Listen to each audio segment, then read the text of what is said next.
Hello everyone and welcome to this channel. तो guys आज हम आपके लिए एक बड़ी स्पेशल वीडियो लेके आए हैं क्योंकि हम अगर 2025 की तैयारी अगर हमें शुरू करनी है यूपीएससी सीसैट के लिए, तो हमें अपने बेसिक्स हमें अपने फंडामेंटल्स को क्लियर रखना पड़ेगा कि हम किस अप्रोच से हम इस एग्ज़ाम को मतलब फेस करने वाले हैं। तो गाइज यूपीएससी सीसैट की जो बात करते हैं हम, सीसैट बहुत बच्चे ध्यान नहीं देते कि सीसैट का पेपर ऐसा होना चाहिए या सीसैट के पेपर की तैयारी ऐसे करनी चाहिए। ठीक है, ज़्यादा ध्यान दिया नहीं जाता क्योंकि बहुत स्टूडेंट्स को ये लगता है ये सिर्फ क्वालिफाइंग नेचर का है, इसमें 33% मार्क्स लेना है, ये तो आ ही जाएंगे। बट गाइस इसमें जो क्वेश्चन आते हैं ना वो इतना इजी नहीं होते जितना आप सोच रहे हो।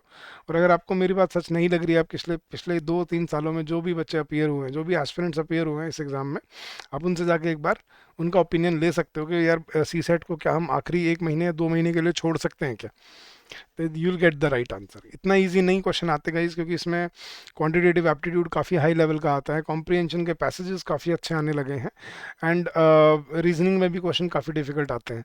तो गाइज 33% स्कोर करना अपने आप में ही एक चैलेंज हो जाता है, because you can not score very high in one subject, because question बहुत डिफिकल्ट हो जाते हैं कुछ तो आपको बैलेंस बनाना पड़ता है कि मुझे अबव एवरेज तीनों सब्जेक्ट्स में स्कोर करना है, क्वांट्स में, रीजनिंग में और इंग्लिश में, ताकि मेरा जो मिनिमम कट ऑफ है 33% वो मैं स्कोर कर पाऊँ।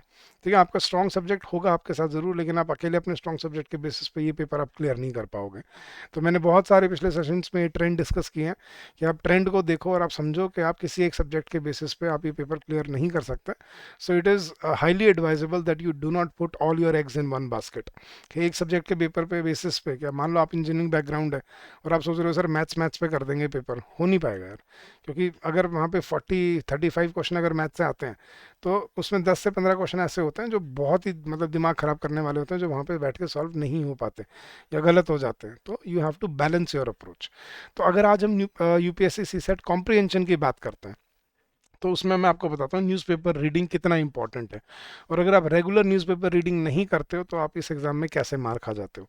तो guys let me show you जो 2024 में, जो इस साल 2024 में जो यूपीएससी सी सेट का पेपर हुआ, उसके मैं आपको 10 पैसेजेस दिखाता हूँ। उनके हम टॉपिक एनालाइज करते हैं और फिर मैं आपको बताऊंगा कि आपको कैसे टॉपिक्स पढ़ने चाहिए और कौन से न्यूज़पेपर से आपको पढ़ना चाहिए। ठीक है, सबसे पहले गाइज पहला पैसेज था guys, it was about history of science. तो ये था अबाउट साइंस के how science has impacted human life. ठीक है, तो it was based on science. Number 2, only with long experience opening of his wares. ये अपना एब्स्ट्रैक्ट एक पैसेज था जिसमें वो बात कर रहा था कि कैसे, मतलब ये वैसे तो इंटरनेशनल रिलेशंस के ऊपर था कि कैसे लोग जब अब्रॉड ट्रैवल करते हैं तो वो कैसी कैसी क्वालिटीज़ को फेस करते हैं, बट इसको फिर भी चलो एब्स्ट्रैक्ट मान लेते हैं। नेक्स्ट गाइज, ये था एजुकेशन के ऊपर कि लेवल ऑफ एजुकेशन क्या है इंडिया में, कि 8th क्लास के बच्चे को एडिशन सब्ट्रैक्शन नहीं आ रहा हमारे इंडिया में आज की तारीख में। तो this was about the poor quality of education. तो अब देखते चलना गाइस हमने क्या क्या देखा, साइंस, एजुकेशन। थर्ड, ये भी मतलब ये एजुकेशन के ऊपर ही था। इसको फिर से हम साइंस पे सोशल रिस्पॉन्सिबिलिटी जिसको हम बोलते हैं, तो साइंस के ऊपर can the social responsibility of science, so social responsibility, इसको हम इकोनॉमिक एंड सोशल इश्यूज में डाल सकते हैं। तो सोशल रिस्पॉन्सिबिलिटी ऑफ साइंस, ये इसके ऊपर था पैसेज कि साइंस की क्या सोशल रिस्पॉन्सिबिलिटी बनती है। ठीक है, नेक्स्ट गाइज ये था अपना सिटी प्लानिंग, टाउन प्लानिंग के ऊपर कि कैसे प्लानिंग एंड मैनेजमेंट होना चाहिए। तो ये टाउन प्लानिंग या प्लानिंग एंड इंफ्रास्ट्रक्चर के ऊपर पैसेज था।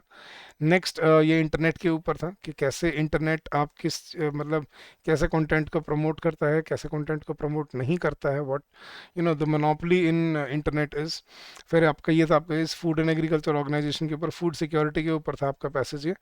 तो आप देखते चलोगे इस एजुकेशन, साइंस, फूड सिक्योरिटी, ठीक है, टाउन प्लानिंग। अब आगे देखते हैं गाइस, ये एब्स्ट्रैक्ट पैसेज था पोइट्री के ऊपर। तो कुछ पैसेजेस आपको एब्स्ट्रैक्ट भी मिल रहे हैं कि how poetry helps people explain express their views their ideas.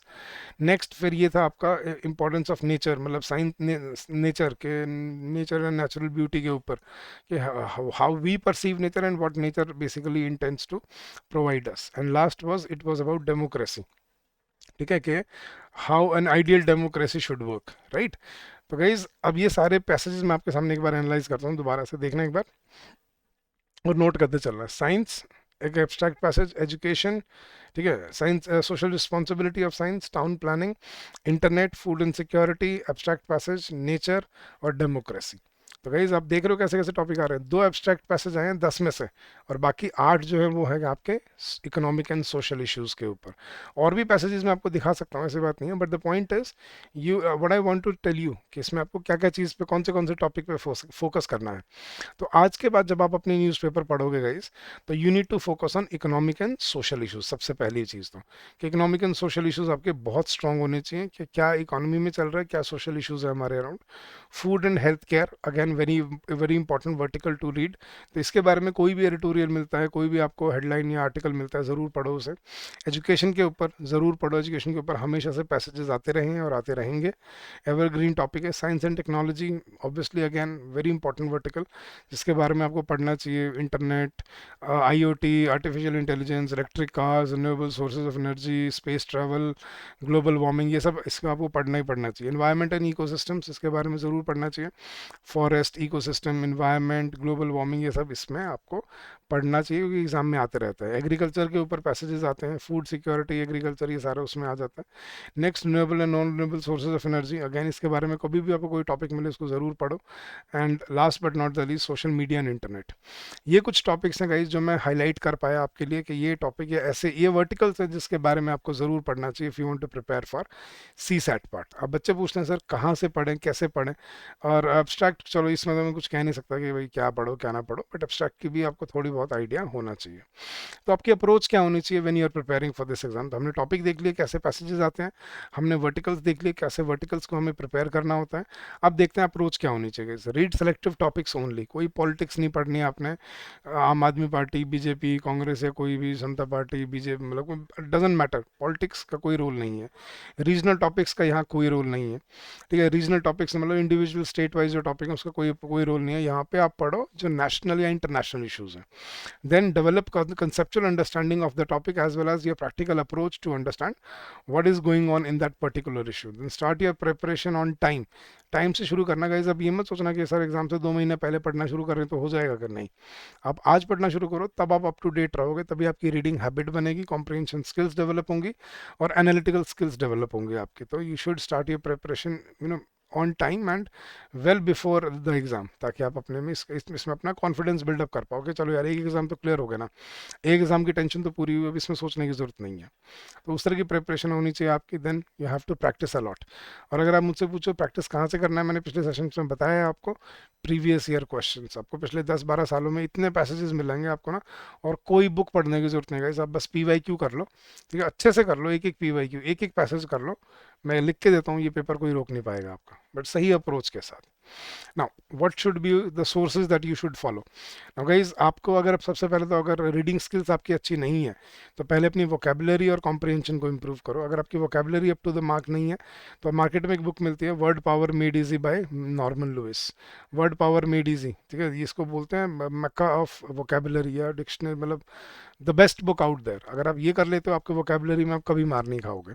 ना न्यूज़पेपर कौन से पढ़ने चाहिए गाइस, न्यूज़पेपर आर्टिकल्स या ऑनलाइन आर्टिकल्स, आप PIB, लाइव मिंट या द हिंदू, पब्लिक या PBS जिसको हम बोलते हैं, पब्लिक ब्रॉडकास्टिंग सर्विसेज, सॉरी, तो PBS, लाइव मिंट या द हिंदू, आप इनमें से कोई भी न्यूज़पेपर फॉलो करो अपने economic and social issues and current affairs के लिए।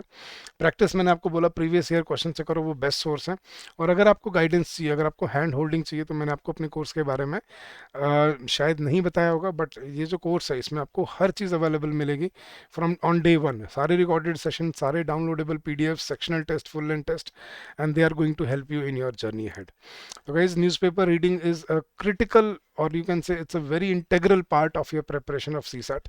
तो वो आप डेली न्यूज़पेपर तो आप पढ़ते हो, सिर्फ न्यूज़पेपर मत पढ़ो, न्यूज़ मत पढ़ो, एडिटोरियल भी पढ़ा करो, that will help you in your exam. And guys आपको हमारे सेशन कैसे लगते हैं, please do share your feedback with us on this email ID, that is hello@edutap.co.in, and we'll be more than happy to look into your inputs and your feedback. So thank you so much for that, and I wish you all the success in your endeavors ahead. Keep on working hard guys, keep on giving your best, and I'm sure you will come out with flying colors. Guys, we will keep on coming up with more such sessions for you, where we will try to help you in different ways, in different modes, and we'll try to help you in this journey ahead. So if you have any doubt, if you have any query, you can get in touch with us on this number. You can call us during the office hours, that is 8146207241, between 9 to 6 p.m. And as I told you earlier, you can also drop us an email on this address, which is hello@edutab.co.in. So thank you so much once again, guys. Keep on working hard, keep on giving your best, and I'm sure you will come out with flying colors. Stay safe, stay healthy, and happy learning to all of you.